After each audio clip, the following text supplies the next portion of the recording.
Okay, so today is all about this dude and this dude. This guy you probably know, Constantine the Great, he's well known, but this guy you probably don't know. His name is Maxentius. History is written by the victors. That was coined as a phrase by either Churchill or Goering. Doesn't matter, it's true either way. History is always written by the victors, and if you look into Roman history, you will find that the villains have always been villainized by their successors.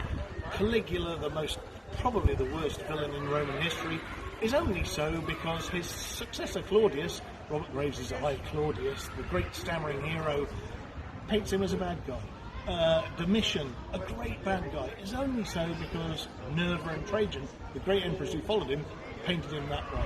The same goes with Commodus, with Caracalla, with any villainized Roman emperor. Maxentius is no exception. And this is because Constantine was favoured of Christian bishops. Therefore, Maxentius disappears into history. Now, Constantine has come down to us through history as Saint Constantine. Need I say more? He is the favoured son of the Catholic Church. Maxentius has therefore disappeared into the realms of almost fantastic villain.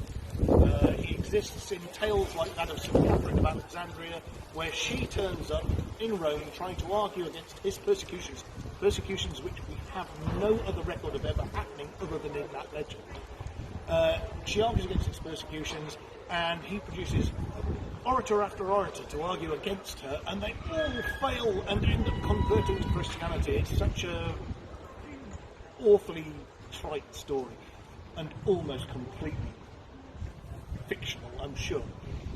St. Catherine of Alexandria, they never find any reference as to who she might actually have been. It's a story, and it's there to villainise Maxentius, as is almost everything from that time.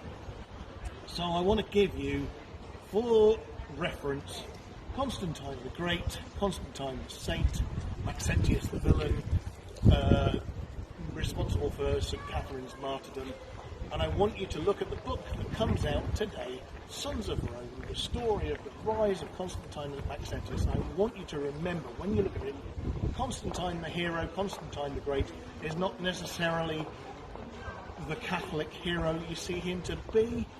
Maxentius is not necessarily the demon that history has made him. They are men.